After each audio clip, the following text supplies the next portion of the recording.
السلام عليكم ورحمة الله وبركاته. الحمد لله رب العالمين، والصلاة والسلام على سيد المرسلين نبينا محمد وعلى آله وصحبه أجمعين ما بعد. প্রিয় দর্শক ও শ্রোতা ভাই বোনেরা, আগেকার মতো আবার আপনাদের সামনে উপস্থিত হয়েছি ফতোয়া আরকান ইসলামের আরেকটি পর্ব নিয়ে। এ পর্বে যা থাকছে সেটি হচ্ছে, কেউ যদি ইচ্ছাকৃতভাবে কোন নামাজ না পড়ে এবং এইভাবে তার নামাজের সময় চলে যায়, তাহলে কি সেই নামাজের কাজা করতে হবে কি না, এই ব্যাপারে শেখ মোহাম্মদ বিন সালেহ আল উসাইমিন রাহমাতুল্লাহি আলাইহি প্রশ্ন করা হলে তিনি উত্তরে বলেন, যে ব্যক্তি ইচ্ছাকৃত সালাত পরিত্যাগ করেছে, তাকে অতঃপর সে তওবা করে নিয়েছে এবং ইসলামের দিকে ফিরে এসেছে, তার পূর্বের নামাজ যেটা ইচ্ছাকৃত ত্যাগ করেছে সেই নামাজ কাজা করার ব্যাপারে আলেমদের মধ্যে মতভেদ রয়েছে। এই ব্যাপারে দুটি মত পাওয়া যায়, কিন্তু যেই মতকে তিনি প্রাধান্য দিয়েছেন এবং যেই মতকে শেখুল ইসলাম ইবনে তাইমিয়া রাহমাতুল্লাহি আলাইহি প্রাধান্য দিয়েছেন, সেটা হচ্ছে, কেউ যদি ইচ্ছাকৃতভাবে কোনো সালাত পরিত্যাগ করে এমনিভাবে সালাতের সময় চলে যায়, তাহলে তার এই নামাজ কাজা করার দ্বারা কোনো ফায়দা হবে না। কারণ ইবাদত হচ্ছে, সালাত এমন একটি ইবাদত যেটা সময়ের সাথে সম্পৃক্ত। সুতরাং সময়ের মধ্যে সেটা হতে হবে, যেরকম আপনার সেই এমন সময়ের মধ্যে সেই সালাদটা হতে হবে যেই সময়টা সেই সালাতের জন্য নির্ধারণ করা হয়েছে। সেই টাইম চলে গেলে, সেইটার রক্ত চলে গেলে সেটা আর আদায় হবে না। যেমন তিনি বলেন, যদি কোনো যে জায়গায় সালাত আদায় করা জায়েজ নাই, সেই জায়গায় সালাত আদায় করলে হবে না। তেমনি ভাবে যেই সময়ে সালাত আদায়ের কথা সেই সময় না করলেও সালাত আদায় হবে না। এটা হচ্ছে কথা। তবে তিনি বলছেন, এখন করণীয় কি, যে আগে যে সে আপনার সালাত আদায় করেনি সেটার জন্য করণীয় কি যদি সে কাজা না করে। তখন তিনি বলছেন, এই জন্য তাকে বেশি বেশি তওবা ইস্তেগফার করতে হবে এবং নেক আমল করতে হবে। এর মাধ্যমে আল্লাহ ইনশাআল্লাহ তাকে ক্ষমা করে দিবেন এবং তার যে নামাজ পরিত্যাগ করেছেন সেটা ইনশাআল্লাহ মাফ হয়ে যাবে তওবার মাধ্যমে। আরেকটি প্রশ্ন শাইখকে করা হয়, সেটা হচ্ছে, যে কোনো ফ্যামিলিতে যদি কোনো ছেলে সালাত আদায় না করে, তাইলে ফ্যামিলির দায়িত্ব কি? তখন এর উত্তরে তিনি বলেন, যদি কোনো ফ্যামিলিতে এমন কোনো সন্তান থাকে যারা সালাত আদায় করে না, তাইলে ফ্যামিলি কর্তাদের দায়িত্ব হচ্ছে তাদেরকে সালাত আদায় করতে বাধ্য করা, কথার মাধ্যমে, আদেশের মাধ্যমে, এমনকি প্রয়োজনে প্রহারের মাধ্যমেও। কারণ রাসূল আকরাম সাল্লাল্লাহু আলাইহি ওয়াসাল্লাম ওয়াদরিবুহুম আলাইহা লিআশরিন, যে তোমরা সন্তানদেরকে মারবে 10 বছর যদি হয়ে যায় সালাতের জন্য, তাহলে তাদেরকে মারেও বাধ্য করতে হবে যদি মারের প্রয়োজন হয়। যদি তাদেরকে মার দিলেও কাজ না হয়, তাহলে ব্যাপারটা আপনার প্রশাসনকে জানাতে হবে। প্রশাসন তাকে সালাত আদায় করতে বাধ্য করবে। কখনো তার ব্যাপারে চুপ থাকা যাবে না। কারণ যদি চুপ থাকা হয়, তাইলে অসৎ কাজে সাপোর্ট দেওয়ার মতোই হয়ে যায়। কারণ সালাদ পরিত্যাগ করে সেটা অবশ্যই কুফরি এবং ইসলাম থেকে বের করে দেয়। সুতরাং যে সালাত আদায় করেনি সে কাফের, সে জাহান্নামী, এবং সে যদি মারা যায় এই ব্যাপারে, তাহলে তাকে গোসল দেওয়া যাবে না।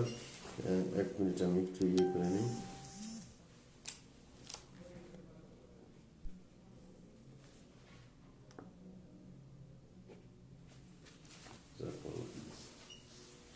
তো আমরা বলতেছিলাম যে একজন ব্যক্তি যদি এমত অবস্থায় মারা যায়, তাহলে তাকে আপনার গোসল দেওয়া জায়েজ হবে না, তার নামাজ আদায় করা জায়েজ হবে না, এবং তাকে মুসলমানের কবরস্থানে দাফন করা জায়েজ হবে না। সুতরাং ব্যাপারটা ভয়ঙ্কর। এই ব্যাপারে কখনো চুপ করে থাকা যাবে না। যে ফ্যামিলির সদস্য সালাত আদায় করছে না, সেই ব্যাপারে ফ্যামিলির কর্তা ব্যক্তিরা চুপ করে থাকবে, সেটা হতে পারে না। আরেকটি প্রশ্ন শেখ মোহাম্মদ বিন সালেহ আল উসাইমিন রাহমাতুল্লাহি আলাইহি করা হয়, সেটা হচ্ছে, যে মুসাফির ব্যক্তি কি আজান দিবে?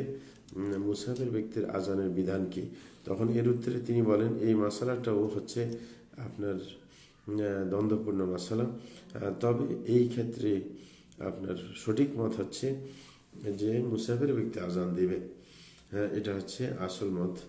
কারণ রাসূল আকরাম সাল্লাল্লাহু আলাইহি ওয়াসাল্লাম মালিক বিন হুয়াইরিস রাদিয়াল্লাহু তাআলা আনহু এবং তার সাথীদেরকে বলেছিলেন যে, ইদা হাদারাতিস সালাহ ফালিউআদ্দিন লাকুম আহাদুকুম, যখন সালাতের সময় হবে তখন তোমাদের মধ্য থেকে কেউ আজান দিয়ে দাও। আজান দিয়ে দেয় যেন।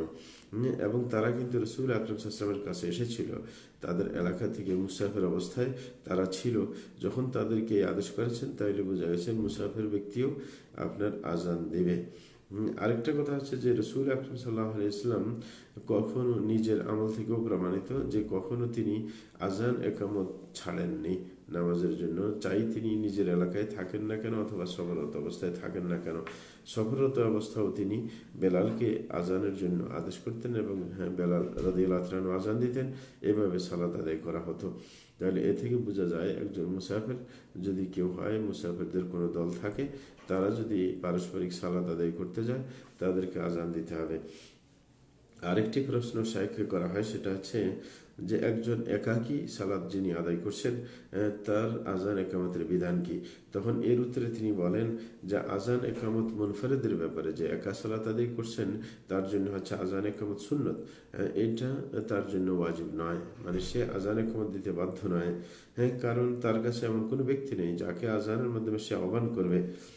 তবে আজানটা যখন আল্লাহর জিকির এবং আল্লাহর সম্মান প্রদর্শিত হয় সেখানে, এবং নিজকে নামাজের দিকে আহ্বান করা হয় এবং কল্যাণের দিকে আহ্বান করা হয়, তাহলে সেটা তার ব্যাপারে সুন্নত হবে।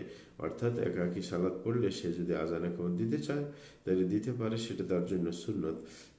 এবং এই যে আজান দেওয়া যে মুস্তাহাব, সেটার দলিল হিসেবে আমরা গ্রহণ করতে পারি উকবা ইবনে আমির রাদিয়াল্লাহু আনহু হাদিসকে, যে তিনি বলেন রাসূল আকরাম সাল্লাল্লাহু আলাইহি ওয়াসাল্লামকে বলতে তিনি শুনেছেন যে ইয়াজবু রাব্বুকা মিন রা'i গনামিন আলা রা'সি শাদিয়্যাতি লিল জাবাল ইউআদ্দিনু লিস-সালাতি ফায়াকুলু আল্লাহ উনজুরু ইলা আবদি হাযা ইউআদ্দিনু ওয়া ইউকিমু লিস-সালাহ ইয়াখাফু মিন্নি ক্বাদ গফারতু লি'আবদি ওয়া আদখালতুহুল জান্নাহ। রাসূল আকরাম সাল্লাল্লাহু আলাইহি ওয়াসাল্লাম বলেন যে আল্লাহ আপনার প্রতিপালক আশ্চর্য হন ওই আপনার রাখালকে দেখে যে ছাগল চড়ায়, তাকে দেখে যে পাহাড়ের চূড়ার মধ্যে সে ছাগল চড়াচ্ছে এবং সে পাহাড়ের চূড়ার মধ্যে সে নামাজের জন্য আজান দিচ্ছে।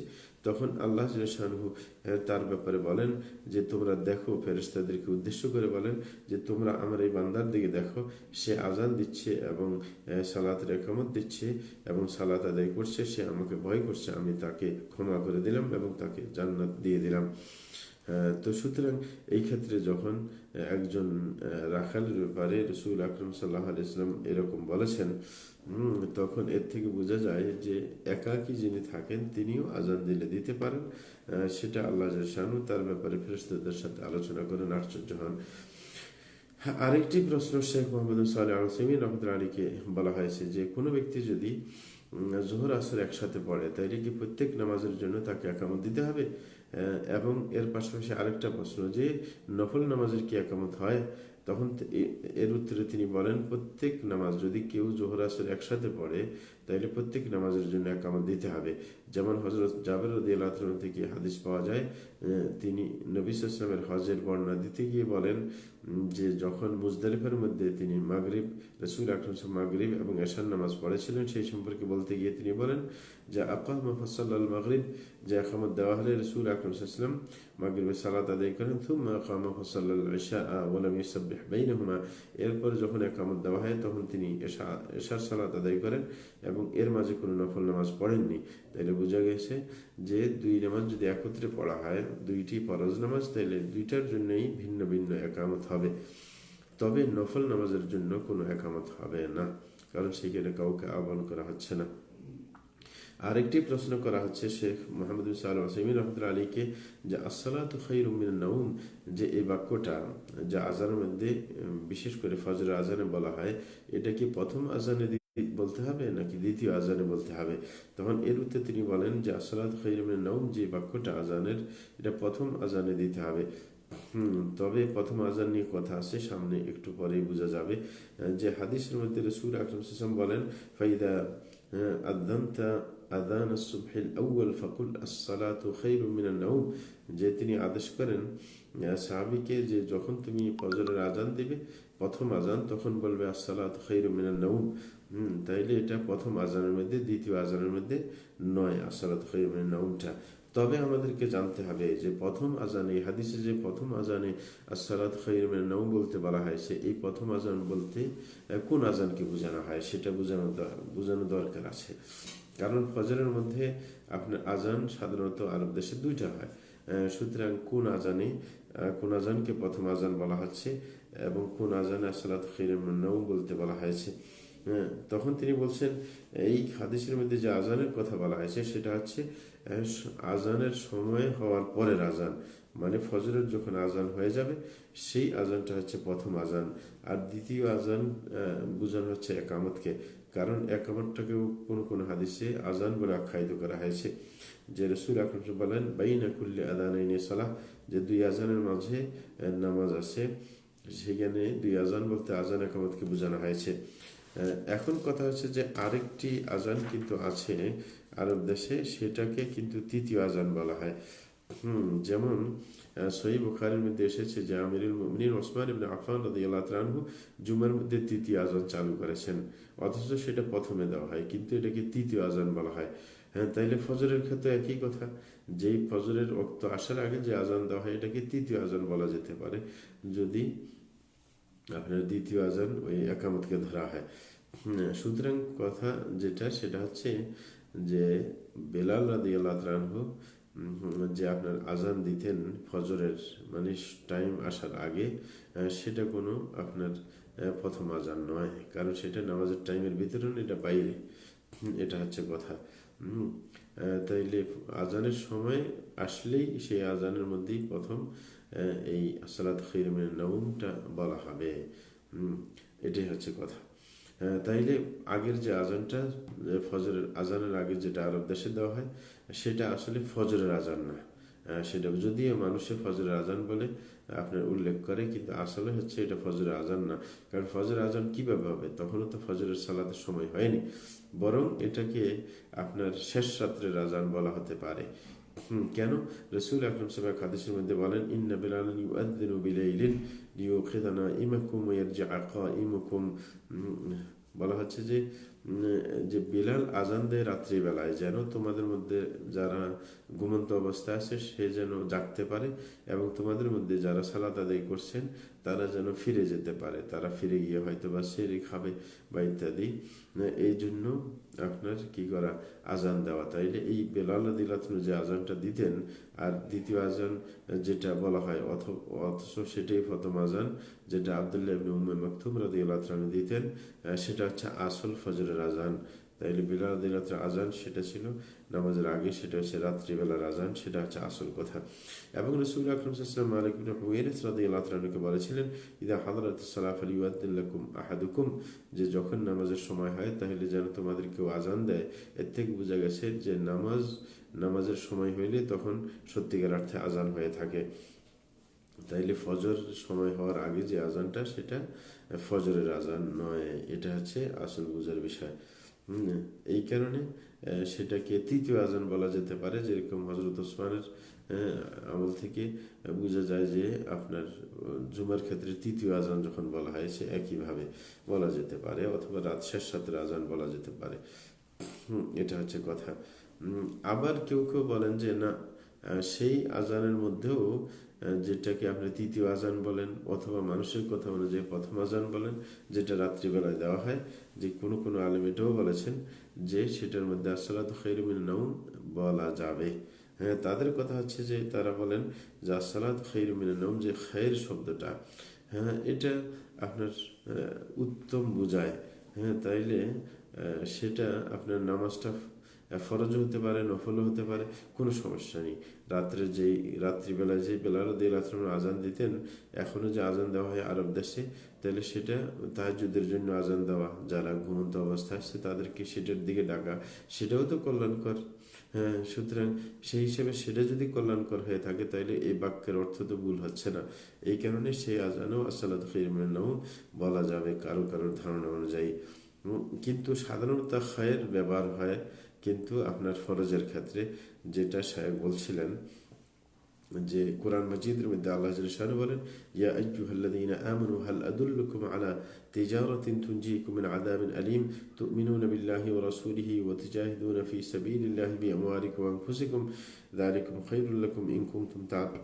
সূরা সাফের 10-11 নম্বর আয়াতে আল্লাহ বলেন যে ঈমানদারগণ, আমি কি তোমাদেরকে এমন একটি ব্যবসার কথা বলে দেব না যে ব্যবসায় তোমরা যদি শরিক হও তাহলে তোমাদেরকে যন্ত্রণাদায়ক শাস্তি দিকে নিস্তার দেওয়া হবে, যে তোমরা আল্লাহর উপর ঈমান আনবে, রাসূলের উপর ঈমান আনবে এবং আল্লাহর পথে জিহাদ করবে তোমাদের সম্পদ ও জীবন দিয়ে, এটা তোমাদের জন্য কল্যাণকর যদি তোমরা বুঝে থাকো। তাইলে এই কাজগুলা সালাত, এই আল্লাহর উপর ঈমান আনা, রাসূলের উপর ঈমান আনা, জিহাদ করা আল্লাহর পথে, এগুলো কিন্তু আপনার নফল নয়, বরং এগুলো হচ্ছে ওয়াজিব কাজ। সুতরাং এখানে খায়রটা আপনার ওয়াজিবের মধ্যে ব্যবহার করা হয়েছে। এরকম জুমার ক্ষেত্রেও সূরা জুমার 9 নম্বর আয়াতে আল্লাহ বলেন, ইয়া আইয়ুহাল্লাযীনা আমানু ইযা নুদিয়া লিস-সালাতি মিন ইয়াউমিল জুমআহ ফাসআউ ইলা যিকরিল্লাহি ওয়া যারুল বায়' যালিকুম খায়রুল লাকুম। আল্লাহ জাল্লাহু বলেন, হে ইমানদারগণ, যখন জুমার দিন আজান দেওয়া হয় জুমার জন্য, তখন তোমরা আল্লাহর জিকিরের দিকে ধাবিত হও এবং ব্যবসা বাণিজ্য ছেড়ে দাও, এটা তোমাদের জন্য কল্যাণকর হবে। তাইলে এই উভয় জায়গায় কিন্তু আপনার ওয়াজিব কাজকেই বলা হয়েছে যে আপনার খায়ের। এই হিসেবে শাইখ বলতে চাচ্ছিলেন যে যখন ওয়াজিব কাজকে খায়ের বলা হয়েছে, এই কারণে আগের যে নামাজের টাইম, আগের আসার আগে যে আজানটা দেওয়া হয়েছে সেটার মধ্যে আপনার আসসালাত খায়রুম মিনান নাওম বলা যাবে না। কিন্তু অন্যান্য আলেমের মত যে নফল নামাজটা মতো কল্যাণকর, সুতরাং সেটাকে খায়ের বলতে সমস্যা কি? এটা হচ্ছে আপনার আলেমদের মতামত, যেটা বলা হয়েছিল। আল্লাহ জাল্লাহু আমাদেরকে সঠিক টাইম মেনে আমল করার তৌফিক দান করুন। ওয়া সাল্লাল্লাহু আলা নবিয়িনা মুহাম্মদ ওয়া আলা আলিহি ওয়া সাহবিহি আজমাইন।